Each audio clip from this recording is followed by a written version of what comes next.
Morning student, स्वागत है आपका अपने YouTube channel the way of chemistry पर। आज हम लोग चर्चा करेंगे 12th क्लास के सबसे महत्वपूर्ण चैप्टर जिसका नाम है P block elements, P block के तत्व।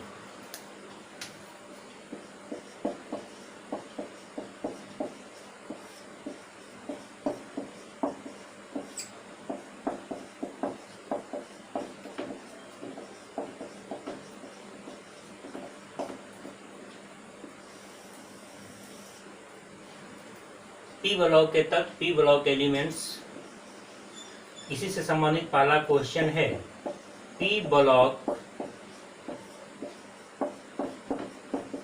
के तत्वों से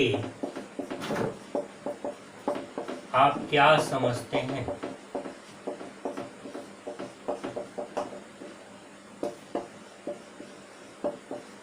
What do you mean by P block elements? सबसे पहले हम लोग आते हैं तत्वों के बारे में। पिछले क्लास में हम लोगों ने चर्चा की थी कि तत्व पदार्थ का वह शुद्ध अवस्था है जिसे अन्य पदार्थों में विघटित या विभाजित नहीं किया जा सकता है। अभी जो तत्व होते हैं, इन तत्वों में जब वर्गीकरण करते हैं, क्लासिफिकेशन करते हैं, तो आधुनिक आवर्त सारणी के आधार पर इनके क्लासिफिकेशन में एक वर्गीकरण का आधार है ब्लॉक के आधार पर। ये ब्लॉक के आधार पर कैसे वर्गीकरण करते हैं? इलेक्ट्रॉनिक विन्यास लिखते हैं। यदि अंतिम इलेक्ट्रॉन एस उपकक्षा में प्रवेश करता है, एस सबसेल में प्रवेश करता है, तो उसको कहते हैं एस ब्लॉक के तत्व। यदि अंतिम इलेक्ट्रॉन पी उपकक्षा में प्रवेश करता है, पी सबसेल में प्रवेश करता है, तो उसको हम लोग कहते हैं पी ब्लॉक के तत्व।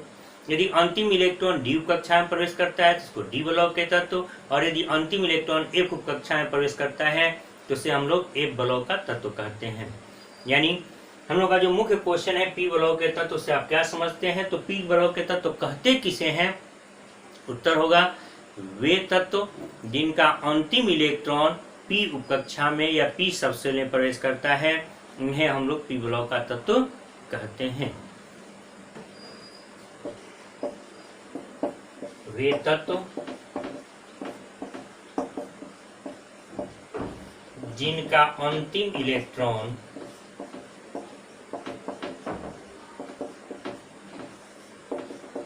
पी उपकक्षा में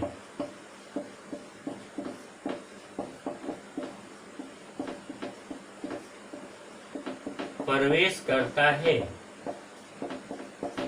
उसे पी ब्लॉक का तत्व कहते हैं।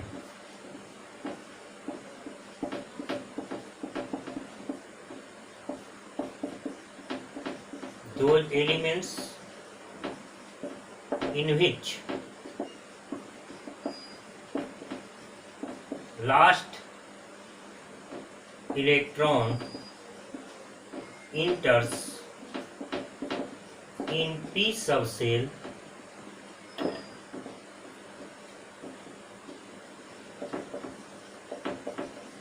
are known as p block elements. इन्हें नोट कर सकते हैं। तो पी ब्लॉक का समान इलेक्ट्रॉनिक विन्यास क्या होता है, इस पर थोड़ी हम लोग चर्चा कर लें, जो व्यक्ति में अक्सर पूछता भी है। इनका सामान्य इलेक्ट्रॉनिक विन्यास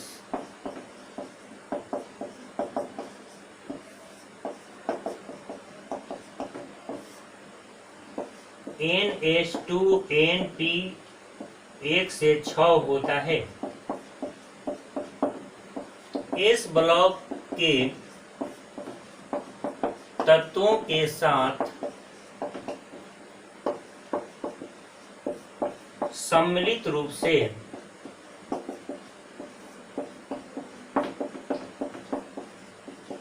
इन्हें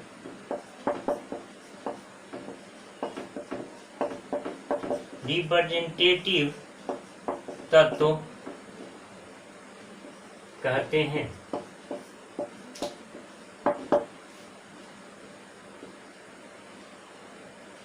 इस ब्लॉक के अंतर्गत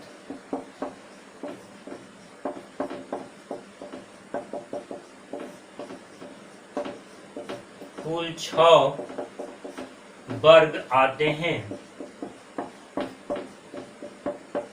जो वर्ग 13 से वर्ग 18 तक हैं। यह एकमात्र ऐसा ब्लॉक है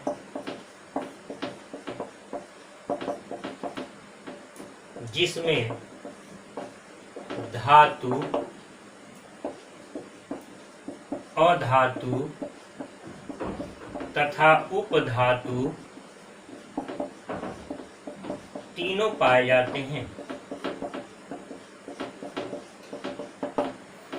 इनका समान इलेक्ट्रॉनिक विन्यास बहुत ही महत्वपूर्ण चीज है। NH2 NP 1 से लेकर 6 तक, क्योंकि 1 से लेकर 6 तक यहाँ इलेक्ट्रॉन जा सकते हैं, इसलिए यहाँ पर वर्ग की बात जब उठती है तो टोटल 6 वर्ग आते हैं, जो कहां से कहां तक है, तो वर्ग 13 से वर्ग 18 तक। 13, 14, 15, 16, 17, 18 कुल 6 वर्ग जो है, 6 ग्रुप जो है इसके अंतर्गत आते हैं। एकमात्र ऐसा ब्लॉक है जिसमें धातु भी है, अधातु भी है और उपधातु भी है। ऐसा अन्य कोई ब्लॉक नहीं है। इस ब्लॉक में केवल हाइड्रोजन अधातु होता है, बाकी सभी धातु हैं। डी और एफ ब्लॉक सभी के सभी धातु हैं, सब मेटल्स हैं, डी ब्लॉक में भी और एफ ब्लॉक में भी। इस ब्लॉक में केवल हाइड्रोजन धातु है, बाकी सब धातु हैं, और इसमें धातु भी है, अधातु भी है, उपधातु भी है।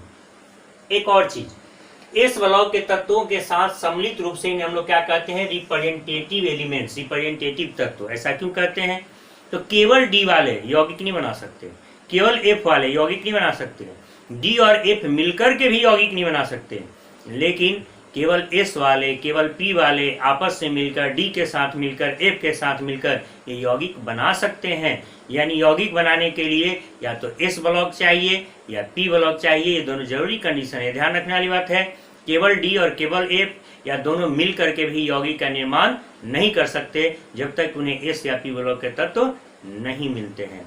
और यही कारण है कि इन्हें प्रदर्शन करने वाला तत्व अर्थात रिप्रेजेंटेटिव एलिमेंट के नाम से हम लोग जानते हैं। इन्हें नोट कर सकते हैं। The general electronic configuration is NH2 NP126 with S block elements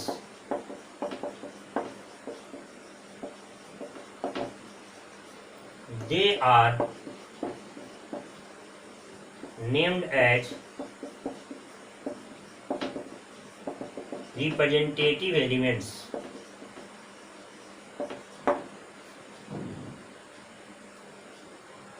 They contains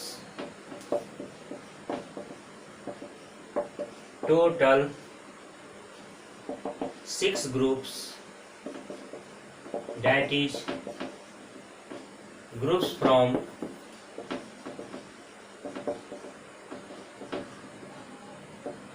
group 13 to group 13 to group 18.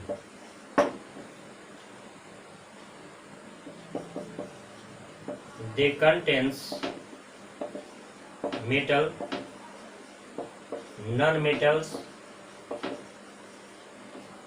They contain metals, non-metals and metalloids. इसकी सबसे बड़ी खासियत है कि धातु, अधातु और उपधातु तीनों को धारण करता है। पी ब्लॉक के बारे में आगे भी चर्चा होगी, ये सबसे महत्वपूर्ण चैप्टर है, इसे इसको ध्यान से देखेंगे, ऐसा रिक्वेस्ट है हमारे स्टूडेंट से। यदि वीडियो पसंद आया है तो इसे लाइक करें, इसे ज़्यादा से ज़्यादा शेयर करें, और चैनल को आपने अभी तक सब्सक्राइब नहीं किया है तो सब्सक्राइब करें।